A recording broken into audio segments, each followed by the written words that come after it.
Hi, this is more movie therapy, and this is where I do movie therapy on myself. I said I would do that, and I think it's only fair. And it really took me a long time thinking about it. What movie really touched me? What movie strikes a deep chord with me? And the movie I came up with is Rosemarie it's the 1936 operetta of Jeanette MacDonald and Nelson Eddy. I know, maybe it seems silly, but at any rate, I have to be honest. It's the movie that I've always loved. It's just one of those things. I know it. Anyway, you'll see. I call this I Follow My Dream. And I promised I would talk about my own narrative. And this turns out to be much more excruciating than I had imagined. It's a kind of mental disrobing of my essential romantic sexual fantasy narrative. I guess almost all of us have one of these fantasy narratives, which tell us a lot about who we are. As I stared into my mental mirror to find out where my heart had led me, I realized that not only was the movie Rosemarie a long time and very telling favorite movie of mine, but that I had always had this particular fantasy from my teen years, when I was deeply moved and loved the book Sense and Sensibility. The Jane Austen hero that I always loved best was Colonel Brandon, who is supposedly not that popular. But I also loved Mary Ann. She was my favorite of all the Jane Austen heroines.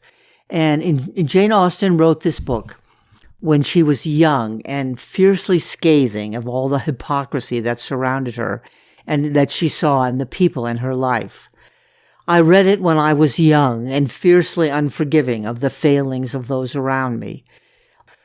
Like Mary Ann, one of the main characters in the book, my sensibility was my guiding principle in life. It was Mary Ann's undoing, and mine too, I suppose. Well, here goes my self-analysis and my narrative. If you've been watching my podcasts and thinking about your own personal sexual romance narrative and have been very uncomfortable, I think it's probably not only normal, but a sign that you've struck gold. At least that's how it felt to me. I really didn't think it would be so hard for me because I'm old enough to be past all those hot, steamy feelings. Nevertheless, taking apart my sexual romance and fantasy libido was agonizingly intimate and unnerving. I really believe all sex is a version of our romantic selves. It just depends on how well you are acquainted with your romantic spirit. Romance is your deep, honest narrative that arouses your sensual virtuosity in every fiber of your being, in your body, your mind, and ultimately your soul. In my other movie therapy videos, I have advised getting familiar with your narrative, so I felt I owed it to my audience, to you out there who are listening to this, to apply movie therapy to myself. Here goes. It's bad enough when other people push your buttons, but to subject yourself to pushing your own buttons just so you can put them on a petri dish and take them apart is no fun. But I am reminding myself that this was a very popular movie in its day, and the theme is almost the same as the Mary Ann Captain Brandon romance theme in Jane Austen's Sense and Sensibility, so I am hardly the only person who has an overwrought sensibility that craves the strength of self-command in a partner. Ever since I first saw the 1936 movie Rosemarie with Jeanette MacDonald and Nelson Eddy many years ago, I knew it touched a deep chord in my psyche on many levels. These type of operetta and romance movies are completely written off today as mere fluff, lightweight drivel that is somewhat amusing, but way too obvious, unsophisticated, and predictable. Yeah, right. I wonder if the people who dismiss this type of story are actually made very uncomfortable by what it makes them feel. Maybe romance is scarier and more revealing than they would like to admit. They don't understand that the saving grace of romance stories is that they are set in distant times or faraway places, freeing the audience to experience the emotional release of romance subconsciously. When I sat down to watch Rosemarie analytically with pen and paper at the ready, it was a different story altogether. I hated it. I could hardly sit still. I really didn't want to face up to what it was showing me about myself. Embarrassing feelings, uncomfortable truths, unflattering truths, humbling truths, and yet undeniably true truths. Excruciating, as I said before. That's the thing about romance. It forces you to face the things about yourself that are not so much bad character traits. Often they are good traits, but they are traits that only the love and understanding of the right person, your love interest, can turn into positives, if you know what I mean. Okay, in the movie, I identified with Rosemarie, the Jeanette MacDonald character. Now, you may think, duh, obviously you identified with her, you're a woman. But that's not the way romance stories work. Another favorite romance movie of mine is Wuthering Heights, and I have always totally identified with Heathcliff, not Catherine. But that's going to be another podcast. The first thing we learn about Rosemarie is that she's very temperamental and demanding, and not in a very likable way. She's imperious, dismissive of other people's feelings, scathing in her opinions, and she insults people right to their faces. Her talent and overly refined sensibility are her only excuse for this otherwise unforgivable behavior, but clearly her temperament needs humbling. Like famous opera singer Rosemarie or the very ordinary Mary Ann of Austen's Sense and Sensibility, I have always been led entirely by my sensibility when judging people and events, and it's often very badly misled me. More damning of my own behavior, I am quite often brutally scathing of anything or anyone who offends my sensibility. It is only age and wisdom that has taught me to suffer fools at all, and I probably never will be able to suffer fools gladly. This movie forced me to experience my own injustice to others. Like Rosemarie after her immensely successful singing performance, and then she says to her co-star, "That's the worst orchestra and the worst conductor I've ever sung with." And then she turns to her co-star and says, "And what's the idea of holding every high A longer than I did?" She's impossibly demanding and unreasonable due to her overly refined sensibility. I see myself all too clearly in this picture, and it's not a pretty picture.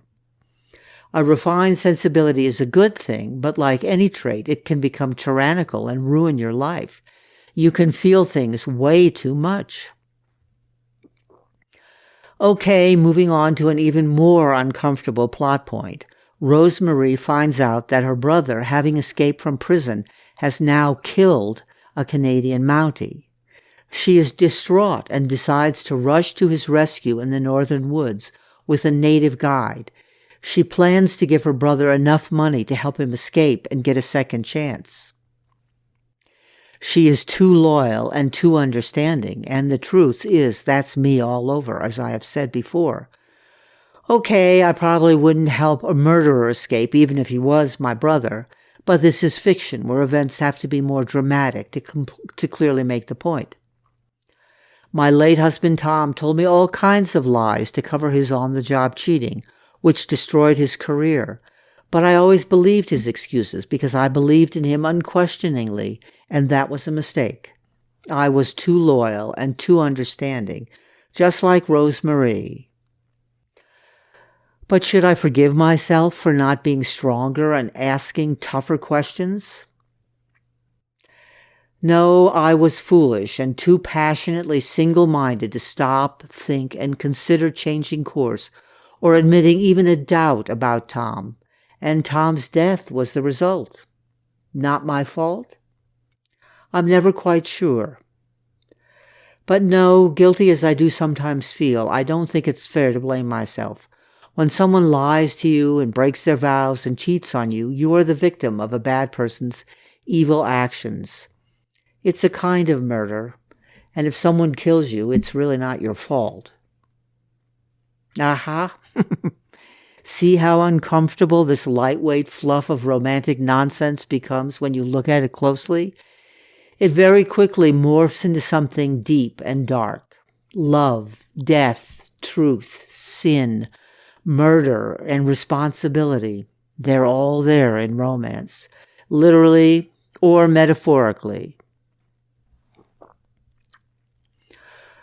All right, moving along, we see Rosemary, the hothouse flower, thrown into the wilds of primitive Canada on a quest of the heart. How will she do? Will she hold up under pressure, desert her brother, and retreat back to civilization? Amazingly, she turns out to have the strength, passion, and determination to continue. It is quite a transformation to see this pampered opera singer try to cope with the demands of life on the edge of civilization. And she does it amazingly well, suffering through several disasters without falling apart. And strangely, neither she nor we in the audience are surprised, because it's obvious from witnessing her demanding standards for herself and others in her chosen profession that this woman has a steely inner core. That made me feel a little bit better about my overly critical self. And yes, after Tom died, I did find out that I had a tough inner core, and always had. In fact, I have realized that Tom depended on me for that. So I sat back a bit and started finally enjoying this romance. Neither Rosemary nor myself are completely insufferable without any redeeming qualities. And here's the essence of romance. You begin to think maybe she has the guts to fall in love, and maybe she will find a man strong enough to stand up to her. Maybe. That's the fun part of romance. Will she find a hero to be her sparring partner, a hero worthy of the game? Well, Rosemary meets Sergeant Bruce of the Mounties by chance. He is the Mountie who has been given the job of hunting down Marie's brother for the crime of murder. He proves himself worthy of her by recognizing her talent when she sings in a frontier saloon. He actually knows all about her career and is a fan. And of course, he can sing quite well himself. All right, a little dramatic license here. It is an operetta. They both have to sing. As their relationship progresses and she proves herself his equal by successfully enduring the discomforts and challenges of life on the trail, they grow closer together. What finally brings them together? Well, for starters, we have the annual festival gathering of Canadian Native Americans who perform a wildly vigorous and passionate dance to thank all the gods for their successful harvest. So we see the highly refined opera singer is nevertheless deeply moved by a less refined but equally sincere and artistic performance. This proves that simmering beneath her polished exterior, she seethes with all the animal passions and instincts just like the rest of us. Finally, after a chase through the enchanting woodlands, one of the most important conventions of a romance narrative is acted out, the hunger scene. You will find this in almost all romance stories and movies in one form or another. Seeking to satisfy physical hunger is symbolic of seeking to satisfy our physical and emotional hunger to be fully loved and desired. At first, though Rosemary is in fact starving, she rejects Sergeant Bruce's offer to share his food. But soon hunger overcomes her, and she wolfs down the camp beans and bacon he has cooked and offered her. This sharing of hunger and the satisfaction of that hunger together as a couple is, of course, symbolic of mutual acceptance, respect, and equality before the universal hungers we all experience, symbolically represented by sharing food. Shortly afterward, Jeanette MacDonald and Nelson Eddy sing their most famous duet, Indian Love Call. The Indian Love Call song is a very affecting section of the film. Not only is it a memorably haunting melody, there is a legend behind it of two star-crossed Native American lovers whose spirits are believed to provide the echoes of the other lovers' songs. This spiritual allusion is also important in romance, since true love must transcend the purely physical realm of the body and mind. Moving on, here is when it gets awkward for me again. Sergeant Bruce is a Mountie, an authority figure, a man who has himself and his passions firmly in command. He is exactly the cure for a completely sensibility-driven opera singer who is breaking the law herself by trying to rescue her brother from justice. A person with an overly active sensibility needs a strong authority figure to keep them from being taken advantage of by unscrupulous people like Rosemary's brother, who also shares her sensibility in his love of excitement, but lacks the discipline to channel that sensibility into more productive means. Though both Rosemary and Sergeant Bruce have confessed their love for each other, neither has been honest about why they are traipsing around the wild woods of Canada. At last, the brother is captured because Rosemary has inadvertently led Sergeant Bruce to him, much to Rosemary's horror and distress. She tries to sing the Indian love call to Sergeant Bruce as he rides away with her brother in handcuffs, but Sergeant Bruce has the self-command to resist her heart-rending appeal. We never find out exactly what happens to her brother, but my guess is that he is probably executed.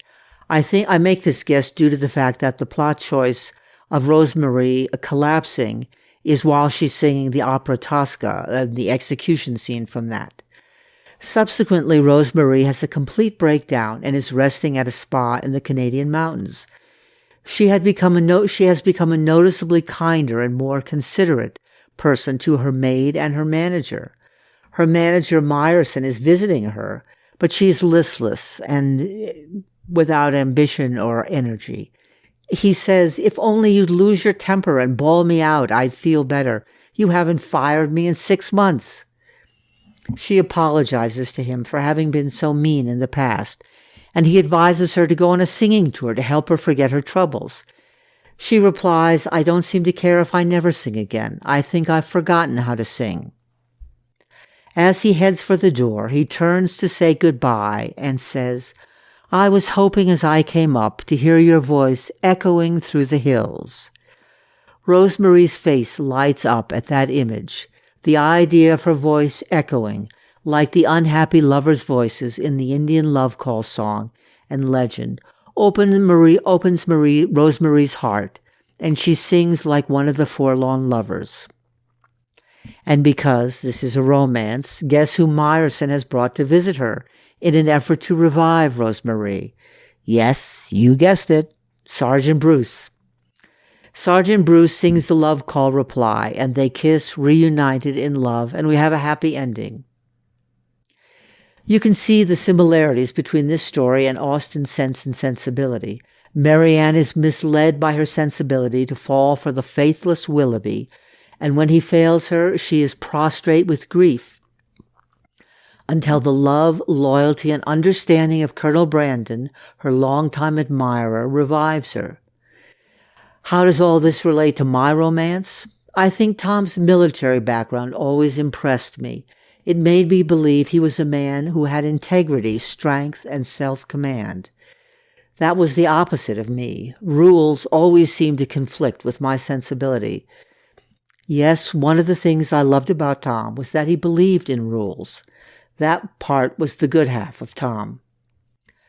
Sadly, however, he convinced himself that the rule about fooling around with other women didn't apply in his case. But he learned the hard way that the rules are there not just to protect the innocent, but also that when you break the rules, you run the risk of ruining your own life, and even of death. Death was Tom's fate. In Sense and Sensibility, Marianne was saved from death by her more sensible sister and lover. Romance turns out to be so much deeper than even I, a hopeless romantic, ever would have guessed. But I did follow my dream. I had half an authority figure for a husband, and I did end up in the wilds of the Rocky Mountains. Only I ended up there alone, but all the same, living here has been a season in an earthly paradise, for which I am very grateful. I love it here. It's a beautiful place.